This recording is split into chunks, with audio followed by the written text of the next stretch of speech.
अगर मैं आपसे पूछूं कि आपके जीवन की सबसे बड़ी कमी क्या है, पैसा, पहचान, संबंध या शांति, रुकिए, तुरंत जवाब मत दीजिए, क्योंकि सच यह है कि आपकी सबसे बड़ी कमी इनमें से कोई भी नहीं है।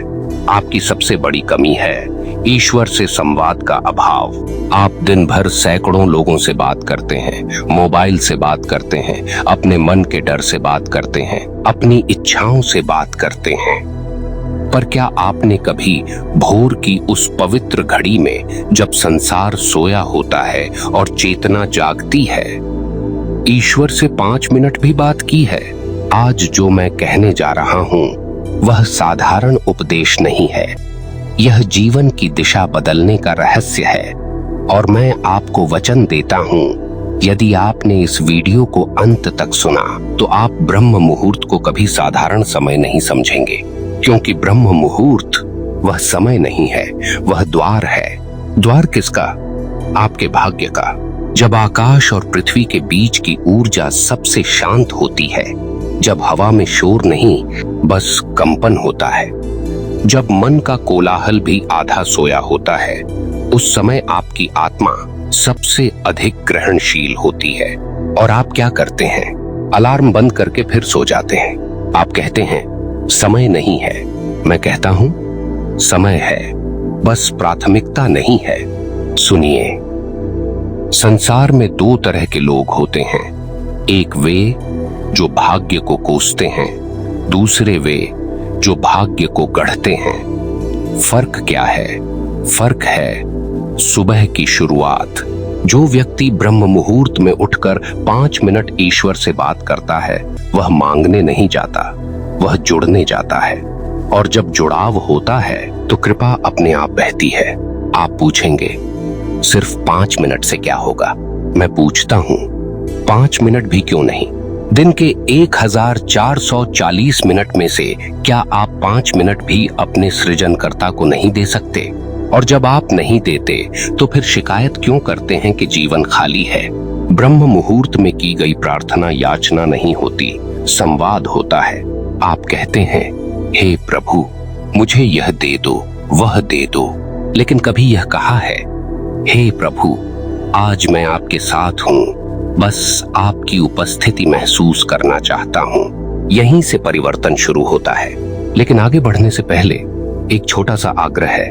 यदि आपको यह विचार छू रहा है तो कमेंट में लिखिए, मैं ब्रह्म मुहूर्त में ईश्वर से जुड़ूंगा। यह कमेंट सिर्फ शब्द नहीं होगा, यह आपका संकल्प होगा।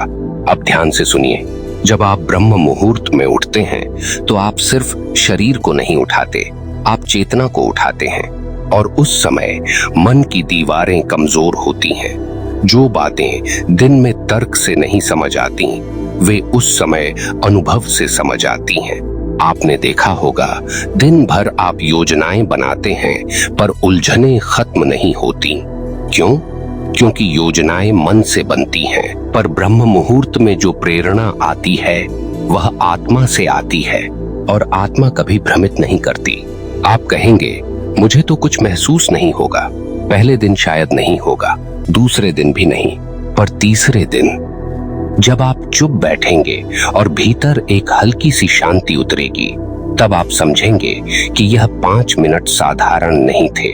समझिए, ईश्वर को आपके शब्दों की जरूरत नहीं है, उन्हें आपकी उपस्थिति चाहिए। जैसे कोई प्रिय व्यक्ति पास बैठा हो और कुछ न कहे, फिर भी बहुत कुछ कहा जा रहा हो। ब्रह्म मुहूर्त में आप ईश्वर से ऐसे ही बैठिए, कहिए, प्रभु मैं यहाँ हूँ, बस इतना। धीरे धीरे आप पाएंगे कि दिन भर के निर्णय स्पष्ट होने लगे हैं, क्रोध कम होने लगा है, चिंता का वजन हल्का हो रहा है। यह चमत्कार नहीं है, यह मनोविज्ञान है। जब दिन की शुरुआत शांति से होती है तो दिन की दिशा बदल जाती है। जो व्यक्ति सुबह सुबह ईश्वर से जुड़ता है, वह दिन भर परिस्थितियों का गुलाम नहीं रहता, वह परिस्थितियों का साक्षी बन जाता है। और याद रखिए, साक्षी कभी हारता नहीं। आपको लगता है कि किस्मत कहीं बाहर बैठी है, नहीं, किस्मत आपके भीतर सोई हुई है। ब्रह्म मुहूर्त में जब आप ईश्वर से बात करते हैं तो आप उस सोई हुई संभावना को जगाते हैं। 5 मिनट, सिर्फ 5 मिनट, पर पूरे समर्पण के साथ। कोई दिखावा नहीं, कोई मंत्रों की लंबी सूची नहीं, बस ईमानदारी। आज से, कल से नहीं। कल हमेशा बहाना बन जाता है। जब अगली बार अलार्म बजे तो खुद से पूछिए, क्या मैं 5 मिनट अपने निर्माता को नहीं दे सकता? और यदि आपने यह कर लिया तो आप पाएंगे कि किस्मत बदलने की शुरुआत हो चुकी है। अब आगे समझेंगे उन 5 मिनटों में करना क्या है, कैसे बैठना है, कैसे बोलना है और कैसे उस संवाद को जीवन की दिशा बनाना है। देखिए, जब आप ब्रह्म मुहूर्त में उठते हैं तो सबसे पहले यह मत सोचिए कि आपको कोई असाधारण अनुभव होना चाहिए। यही आपकी पहली भूल है। आप अनुभव के पीछे भागते हैं और उपस्थिति खो देते हैं। उठिए, शांति से उठिए, चेहरा धो लीजिए या यदि संभव हो तो स्नान कर लीजिए। यह शरीर को नहीं, चेतना को संकेत देता है कि अब आप किसी साधारण काम के लिए नहीं, एक आंतरिक मिलन के लिए तैयार हो रहे हैं। फिर किसी शांत स्थान पर बैठ जाइए, रीढ़ सीधी, आंखें बंद और श्वास पर हल्का सा ध्यान। अब यहाँ से असली बात शुरू होती है। पहले 1 मिनट बस अपनी सांसों को देखिए, उन्हें नियंत्रित मत कीजिए, सिर्फ देखिए। क्योंकि जब आप सांसों को देखते हैं तो आप वर्तमान में आ जाते हैं और ईश्वर हमेशा वर्तमान में मिलता है, अतीत की पछतावों में नहीं, भविष्य की कल्पनाओं में नहीं। फिर धीरे से कहिए, प्रभु, मैं आज आपके सामने खाली होकर बैठा हूँ। ध्यान दीजिए, खाली शब्द कितना गहरा है। जब तक आप अपने मन को शिकायतों, इच्छाओं और अपेक्षाओं से भरे रखेंगे, तब तक ईश्वर कहाँ समाएंगे। आप अक्सर कहते हैं, भगवान मेरी सुनते नहीं। मैं पूछता हूँ, क्या आपने कभी उन्हें सुना है? 5 मिनट की यह साधना सिर्फ बोलने की नहीं है, सुनने की है। तीसरा मिनट, आप अपने मन की एक सच्चाई उनके सामने रखिए। कोई डर, कोई कमजोरी, कोई अपराध बोध, बिना सजावट के, जैसे आप हैं वैसे ही। क्योंकि ईश्वर के सामने अभिनय व्यर्थ है। दुनिया को आप दिखावा कर सकते हैं, पर उस चेतना को नहीं जिसने आपको भीतर से देखा है।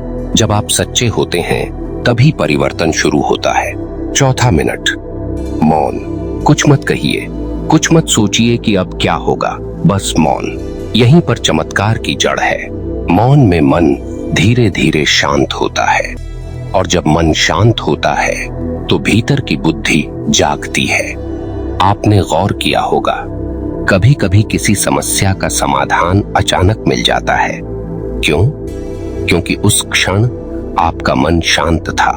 ब्रह्म मुहूर्त का मौन उसी शांति को स्थायी बना देता है। 5वां मिनट, कृतज्ञता। कहिए, प्रभु, जो भी है उसके लिए धन्यवाद। ध्यान रखिए, धन्यवाद सिर्फ तब मत दीजिए जब सब कुछ अच्छा हो। सच्ची कृतज्ञता कठिन परिस्थितियों में जन्म लेती है और यहीं से किस्मत चमकती है। क्योंकि जो व्यक्ति कृतज्ञ होता है उसका मन शिकायत से मुक्त होता है, और जो शिकायत से मुक्त है वही अवसरों को पहचान पाता है।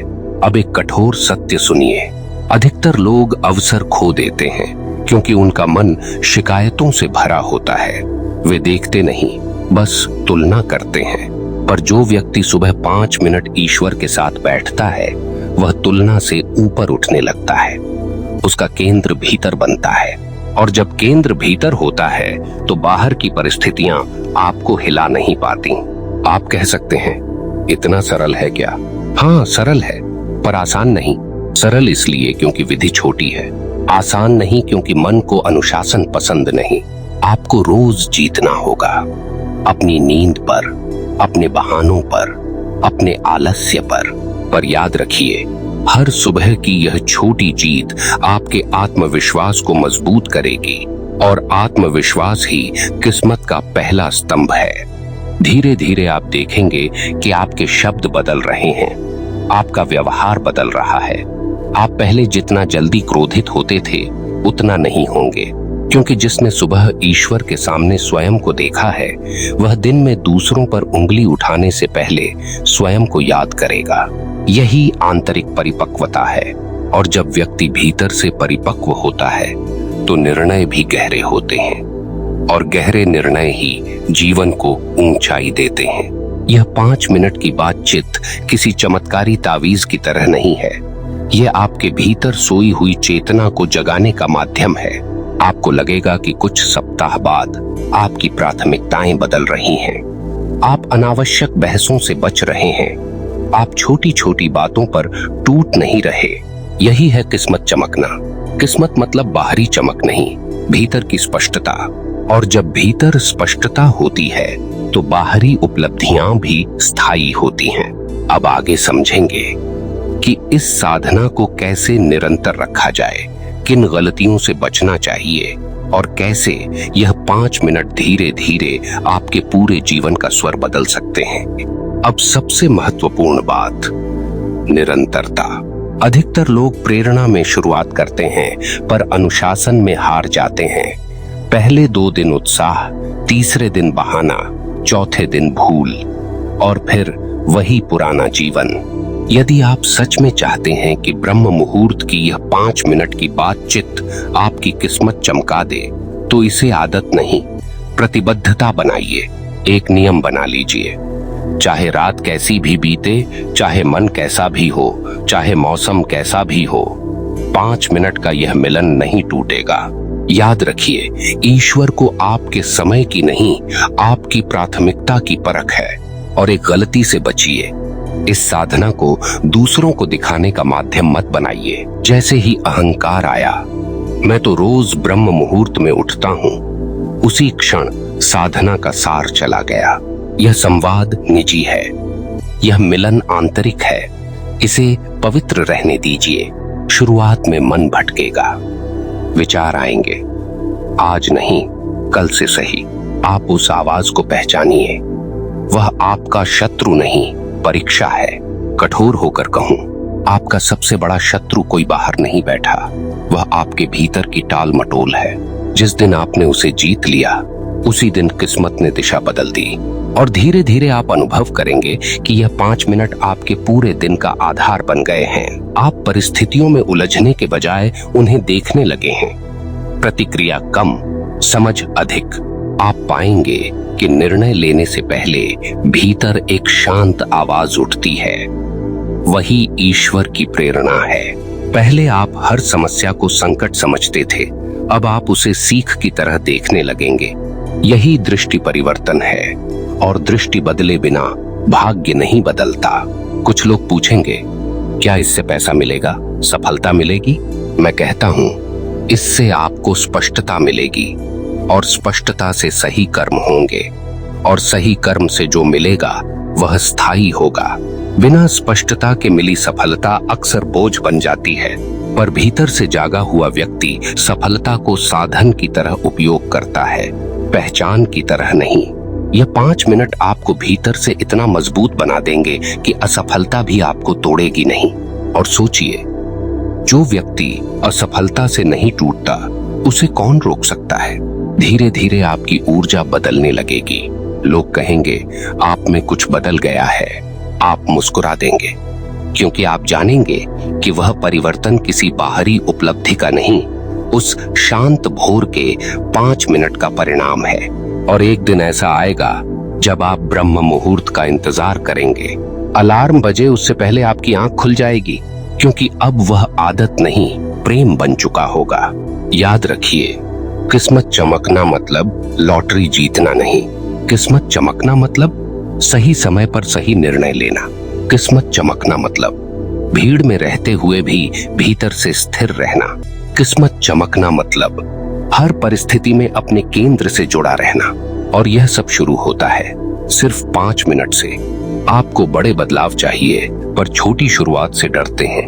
आप पर्वत हिलाना चाहते हैं, पर अलार्म की घंटी से हार जाते हैं। कठोर सत्य यही है, पर मैं आप पर विश्वास करता हूं। यदि आप इस वीडियो को यहां तक सुन रहे हैं, तो आपके भीतर वह आग है जो परिवर्तन चाहती है। आज निर्णय लीजिए। आज रात सोने से पहले मन में स्पष्ट कर लीजिए, कल ब्रह्म मुहूर्त में मैं ईश्वर से मिलूंगा। और जब आप मिलेंगे तो पाएंगे कि आप अकेले नहीं थे। वह सदा से प्रतीक्षा में थे। अब अंत में एक छोटा सा आग्रह, यदि यह वाणी आपके हृदय को छू गई हो तो वीडियो को लाइक कीजिए, कमेंट में लिखिए मेरी सुबह मेरे ईश्वर के नाम। यह शब्द आपका संकल्प होंगे। और यदि आप सच में अपने जीवन की दिशा बदलना चाहते हैं तो हमारे चैनल भक्ति के मार्ग से जुड़े रहिए। यहाँ बातें सिर्फ सुनाई नहीं जाती, जगाई जाती हैं। याद रखिए, कल नहीं अभी से शुरुआत कीजिए। ब्रह्म मुहूर्त आपका इंतजार कर रहा है, ईश्वर आपका इंतजार कर रहे हैं और शायद आपकी चमकती हुई किस्मत भी। फिर मिलेंगे उसी आंतरिक यात्रा में। नम्र प्रणाम, धन्यवाद, शांति, आभार।